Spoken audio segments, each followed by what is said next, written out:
touched me is when I heard him calling for his mother. Just like George Floyd is calling for his mother. Something you'd have to be a black man. That the only thing between you and disaster was your mother. To understand what calling for your mother means. Somewhere deep in my heart, I understood Tyree. Because the only thing that kept the kids from laughing at my banana sandwiches in school, because she couldn't afford enough to put meat there, but Mama would make it all right for me. And he knew if he could just get Mother, that they would quit beating him and quit stomping on him. All he wanted to do was get home. Now home, Reverend Jamal Bryant, home is not just a place. Home is not just a physical location. Home is where you are at peace.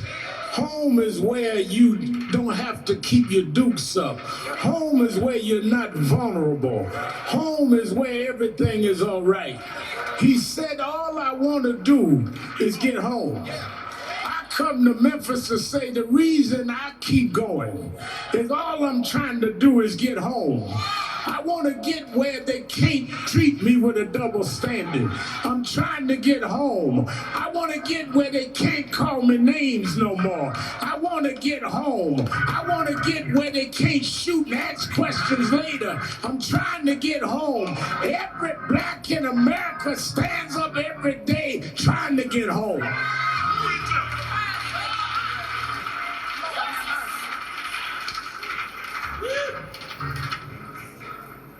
Last night, we went to Mason Temple, Church of God in Christ. And the Wells family and Tyree's sisters and brothers stood there where Martin Luther King gave his last speech. They didn't know that night it was his speech for the last time. I was told by those that worked with King that raised me, and I recounted it with Mrs. King. I worked very closely with Martin III. We're going back to Washington August 26th. During his father's March 60th anniversary, we're going to deal with Tyree and the rest of these issues. And they were told me that that day, April 3rd, 1968, it was raining and storming. Dr. King said he didn't even feel like going to the rally. He had come to Memphis a week before to lead a march for the sanitation workers. And some provocateurs got at the end of the march. You know, there's still some around now that's blacker than anybody else. That's more active than anybody else. There's more street than anybody else. They started a riot at the end of the march. And the press said, oh, Dr. King's day is over. Nonviolence is dead. So he came back to prove that he could march. If it wasn't for so-called militants, Dr. King would have never faced what he faced. That's why all of these people talking bad that you and I don't know, don't have no background on, be careful of who jumps in movements. Because they set serious folk up. Dr. King came back and that day was raining, and he said to Dr. Ralph Abernathy, Ralph, you go speak. I don't feel like going tonight. And they went on to the church, and when they got there, the church was full in a storm. Dr. Abernathy went into the payphone, and he called back to the Lorraine Motel, a black-owned motel. Rule told him to put his call through the room 306. Dr. King picked up the phone. He said, Martin, you need to come. There are thousands here. They didn't come to see me. Dr. King got in the car by himself and rode over to Mason Temple, and he started speaking that night, and something came over him. He said that I don't fear any man. He said, God has allowed me to go to the mountaintop, and I've seen the promised land. And that's the last speech he gave right here in Memphis when he went to the mountaintop. I believe when he looked over, he could see Barack Obama become president. I believe when he went to the mountaintop, he could look over and see a Kamala Harris sitting as vice president. I believe when he looked over from the mountaintop, he saw black police chiefs. He didn't expect you to disgrace him. He expected you to bring us on to the promised land. That's why I'm still marching. Yes, I got books out. Yes, I got a TV show, but I'm a mountain climber. I'm not going to stop till I get to the top of the mountain. You can call me names on right-wing television. I'm a mountain climber. I expect stumbles to come my way. I'm a mountain climber. You can disgrace me. You can discredit me, but I'm going to keep on climbing. I'm going to climb until Tyrese Nichols gets justice. I'm going to climb until Eric Gardner gets justice. I'm going to climb until we change the laws. We're mountain climbers. We're not day traders. We're mountain climbers. And if God be for us, it's more than the whole world against us. He walks with me. He talks with me. He tells me that I'm his own. He's been food when I was hungry, water when I was thirsty. He's my rock. He's my rock. He's my rock. My sword and shield. My wheel in the middle of the wheel. Yes. Yes.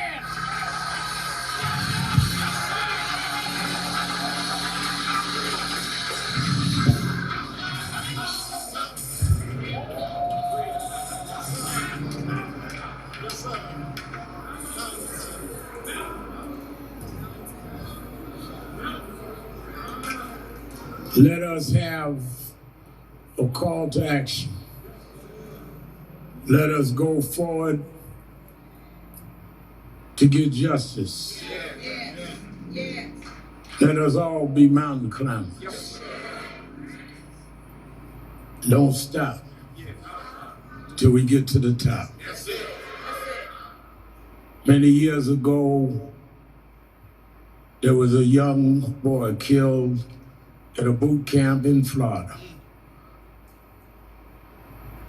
Those in charge killed this boy. There was a young lawyer that called me in New York and asked me to come and stand with the students in Tallahassee, Florida. And I went down and we led some marches. After that, a couple of years later, he came to see me with a man. I just started Politics Nation then, and he wanted me to meet this man. This man sat in my office and told me that a wannabe security guard had killed his son. I had not heard of the case. But the man started crying, telling me about his son, Trayvon Martin. And as I looked at his tears and looked at this lawyer, I thought about how I never saw my father cry for me. And I said, if I can help, I'll help. And we started the Trayvon Martin movement. We called a national march. I got some of the radio announcers to help us. And we put 10,000 people in that little town in Florida. The morning of that march, my mother died. And they thought I would not come. And I started to turn around.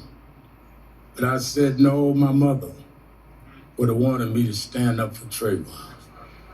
And that lawyer and I've been locked shoulder to shoulder ever since. He's known now all over the world as the Attorney General for Black America. Why? Because he'll fight for us when others won't. That's right. Or they're gonna call you names, they're gonna always give you another angle. The only way you know you are making any headway is if you have opposition.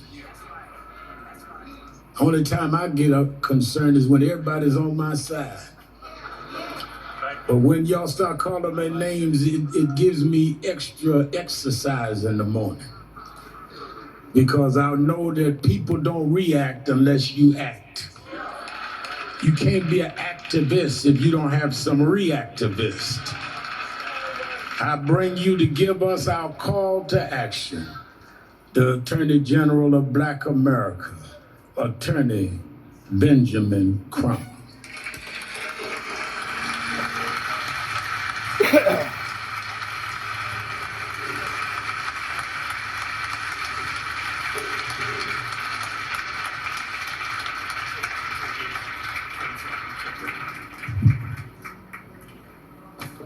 Mountain climbers. Y'all give it up for one of the greatest mountain climbers in America today, Reverend Al Sharpton, mountain climber. Thank you for being a mentor and just a person who always answers the bell.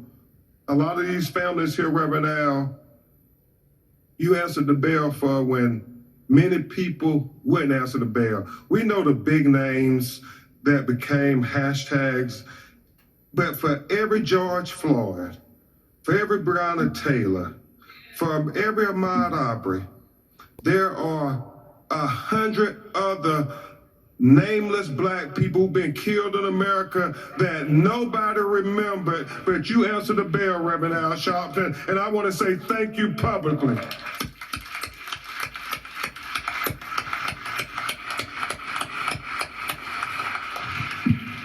To Pastor Turner, thank you for allowing us in your cathedral.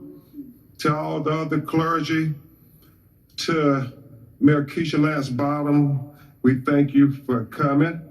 To Congresswoman Sheila Jackson Lee, who told Rovon and Rodney that not only is she going to reintroduce the George Floyd Justice and Policing Act right after the State of the Union address, but she is also going to have a Tyre Nichols duty to intervene in that legislation. So thank you.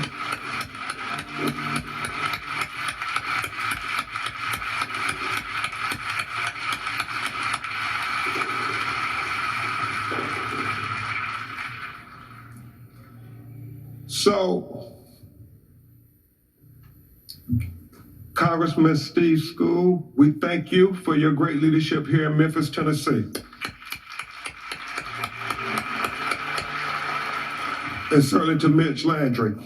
And I would be remiss, Reverend Al, if I didn't acknowledge yet again the highest ranking African-American woman in United States history, the Vice President of the United States, Kamala Harris, who did not think it robbery to take time out of her busy schedule to come and comfort this Black mother who lost her child unjustly. Thank you, Madam Vice President. We will never forget this day.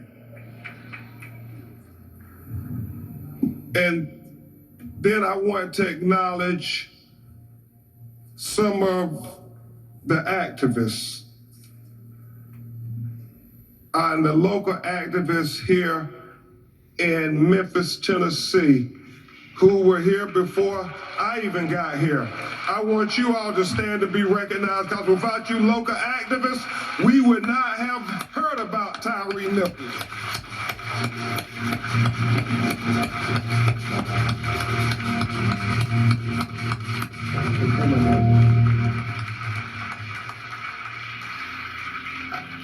I have the activists' names written down, and I will thank them in my conversation if you had that to Reverend Al. And I want to thank some of the national activists who didn't think it robbery to come. I know Tamika Mallory and my side, and also thank you, Reverend Al. We got Casio Montez. We got Paula Barris. We got Hunter Dempster. We got Amber Sherman. We got L.J. Abraham. We got Frank Gotti. We got Pam Moses. We wouldn't be here without you activists, so thank you. We would not be here.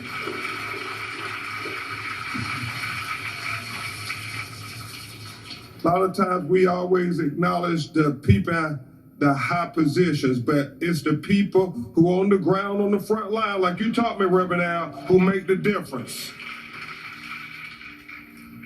So let me, as constrained as I can, give the call to action. I do so on behalf of my co-counsels, Antonio Ramanucci, Ernestine Doris, Van Turner, the NAACP president, local here in Memphis, Attorney Chris O'Neill, Attorney Natalie Jackson, Attorney Sue Ann Robinson, our whole team, Kareem Ali.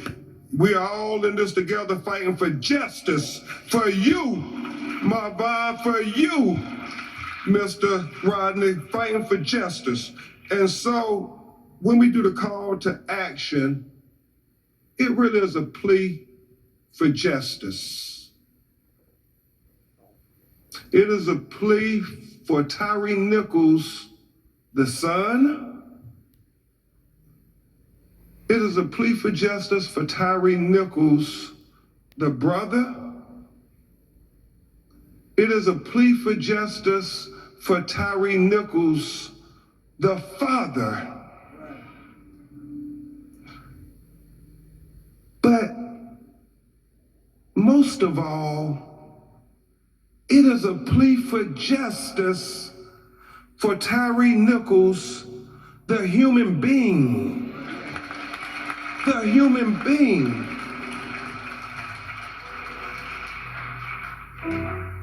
And when we watch, we don't see the Memphis Police Department Scorpion Unit extend 1 ounce of humanity during that 1 hour and 7-minute video. Ask your neighbor, why couldn't they see the humanity in Tyre? Turn to your neighbor and ask them that. Why couldn't they see the humanity in Tyre? For his mama, turn to your neighbor again and ask them, why couldn't they see the humanity in Tyre? And then finally for his son, turn to your neighbor and ask, why couldn't they see the humanity in Tyre? Because we have to make sure they see us as human beings. And once we acknowledge that we're human beings worthy of respect and justice, then we have the God-given right to say, I am a human being and I deserve justice. Not just any justice, but equal justice. And that's what we're going to get for Tyre Nichols, equal justice. And Miss Ravon, Rodney, Jamal, Michael, Kiana, to all his family, grandma, his son. I know we can't bring Tyre back, but in this call to action, we establish his legacy. And let's never let them forget Memphis, because his legacy will be one of equal justice. It will be the blueprint going forward, because we have to remember that in less than 20 days, when it was 5 black police officers captured on a video engaging in excessive use of force, when they were committing crimes on video, that they were terminated, they were arrested, and they were charged. And the police chief, Davis, and I have respect for her saying this, the police chief said that it was important that the community see us take swift action. They said it was important that we move swiftly towards justice. Well, when Laquan McDonald was killed in Chicago and by white police officers, it's important that the community see swift justice too. When Alton Sterling was killed in Baton Rouge, Louisiana, Mitch, it's important that the community see swift justice too. When Stephon Clark was killed in Sacramento, California, it's important that the community see swift justice too. When Eric Gardner was killed in Staten Island, New York, it's important that the community see swift justice too. When Pamela Turner was killed in Houston, Texas, it's important that the community see swift justice too. When E.J. Bradford was killed on Thanksgiving night in Birmingham, Alabama, it's important that the community see swift justice too. When Terrence Cratchit was a black man, Reverend Al, having car trouble in the broad daylight in Tulsa, Oklahoma, walking away with his hands up, and they shot him in the back on video. It was important that the community see swift justice too on that. When Botham Jones eating ice cream in his own apartment, policewoman come in, shoot and kill him, say, I thought it was my apartment, and said stand self-defense in her position. It was a need to have swift justice too. And so no more can they ever tell us, when we have evidence on video of them brutalizing us, that it's gonna take 6 years, that it's gonna take a month, that it's gonna take 3 years like Laquan McDonald. No. 20 days. We gonna start counting. We can count to 20. And every time you kill one of us on video, we gonna say the legacy of Tyre Nichols is that we have equal justice swiftly.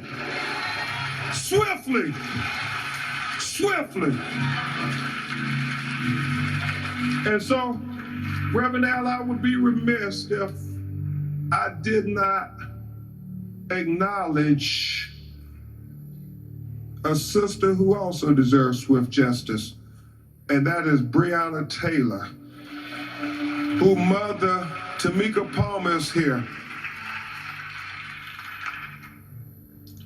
And many of you may have heard about this coincidence, that Breonna Taylor and Tyre Nichols were born on the same day and the same year, June 5th, 1993. So I want to acknowledge Tamika Palmer, and I know you said it brought back so many memories and pain when you found out it was the same birthday. So if you would stand, Tamika Palmer, let us at least acknowledge Breonna Taylor's mother.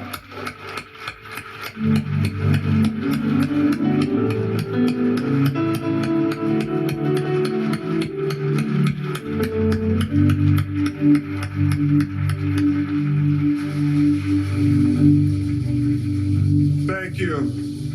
And now, Reverend Al, I guess we're going to hear a brief reflections from the family, and this is hard.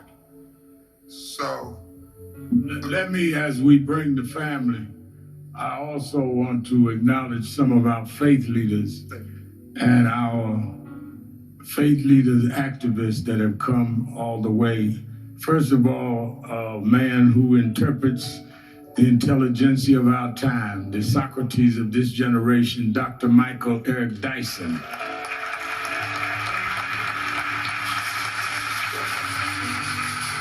The pastor of New Birth Baptist Church of Atlanta, Georgia, Reverend Jamal Bryan, is in the house. I'm sorry, Reverend Jamal Harrison Brown. Reverend John Gray from Greenville, South Carolina. I must acknowledge two members of the board of National Action Network, outstanding clergymen, the pastor of Mount Pisgah Baptist Church in Harlem and the head of Impact and a member of the national board. Stand up. I'm trying to see where he's sitting. Okay, there he is, Reverend Johnny. Stand up, Reverend. Johnny Green, Johnny L. Green, and pastor of New Hope Baptist Church in Elizabeth, New Jersey, member of our board, head of Nantec, the Reverend Steffi Bartley. I want to thank our staff and work with Reverend Turner and his staff. I want to thank all of the staff of our brother, Attorney Ben Crump. It's the hardworking staff. Certainly Reverend DeVest Toom of my staff, who really worked hard. And Reverend Dr. Well, he ain't a doctor yet, don't blow his head up. Reverend Stephen Marshall travels with me. And so many Reverend Nelson Rivers of NAN staff that's been on this all week. And then probably the preeminent media expert in the country today, Rachel Nordlinger, who handled all media. And Damon Byam, who's been with me since he was a little boy.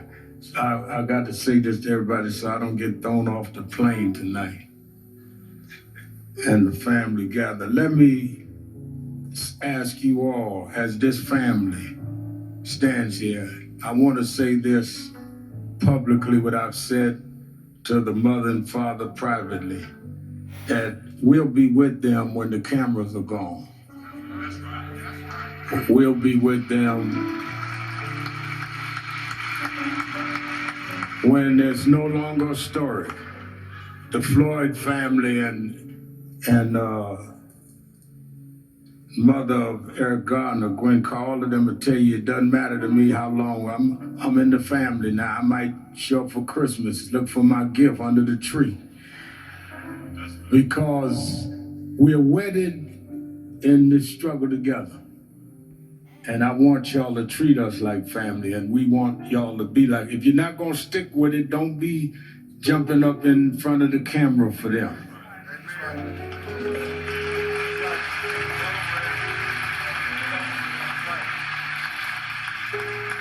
I know they done seen more of Tyree's best friends on TV that they didn't even know was his best friend. People hallucinating they knew Tyree. Well, you know something was Tyree and me. No, you just getting a cameo. That is wrong. Let us support this family and stand with this family. Mama wants to build a skating rink in his name. We're gonna do that, but we also gonna get some justice for Mama and for Daddy. Tyree was the kind of man would come home and eat lunch with his daddy, his stepdaddy, and they'd have dinner at night. This was a good man that didn't deserve this. And nobody deserves it, but he especially didn't deserve it. And to give you some of what he was about, we're gonna hear from some of the members of his family. We're gonna start with Kiana. Kiana's over here. Wait a minute, before you speak, I didn't give Kareem. Nobody worked harder than Kareem.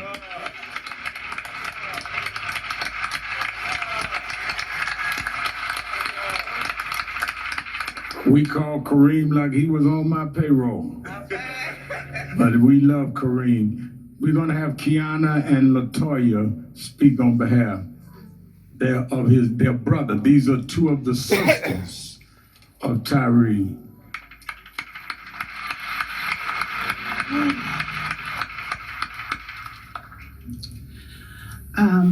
I'm going to take this time to just share some things that you guys may not know about my baby brother. It's very hard to stand here, so bear with me. Tyree was my baby brother. Him and I are 11 years apart. He was so special to me, and he loved me, and I loved him dearly. You know, being the oldest of three boys, I had to watch my brothers take them places that I probably didn't want to take them, watch them at times when I didn't want to watch them. But with Ty, I didn't mind. He never wanted anything but to watch cartoons in a big bowl of cereal. So it was pretty easy to watch him. On the night of January 7th, my brother was robbed of his life, his passions, and his talents, but not his light. When my mother called me and said my baby brother was gone, I lost my faith. I cried. I screamed at God, asking how could he let this happen? And then my cries turned to anger, and anger turned to deep sorrow. And a pain I never felt when those monsters murdered my baby brother. It left me completely heartbroken. I see the world showing him love and fighting for his justice. But all I want is my baby brother back. And even in his demise, he was still polite. He asked him to please stop. He was still the polite young man that he always was. He asked him to please stop. And they did it. And that's why my family will never be the same. And I will just always love my baby brother forever. Thank you.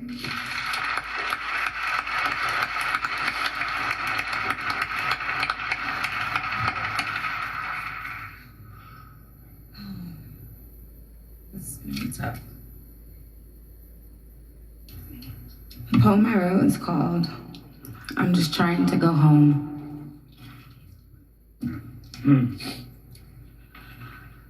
I'm just trying to go home. Is that too much to ask? I didn't break any laws along this path. I've skated across barriers designed to hold me back. I'm just trying to go home. Where the love is loud and the smiles are warm. Like the sunsets that come for me in the coldest of my storms. I'm just trying to go home. I hear the sirens, I see the flashing lights. The directions are clear. Black skin go left.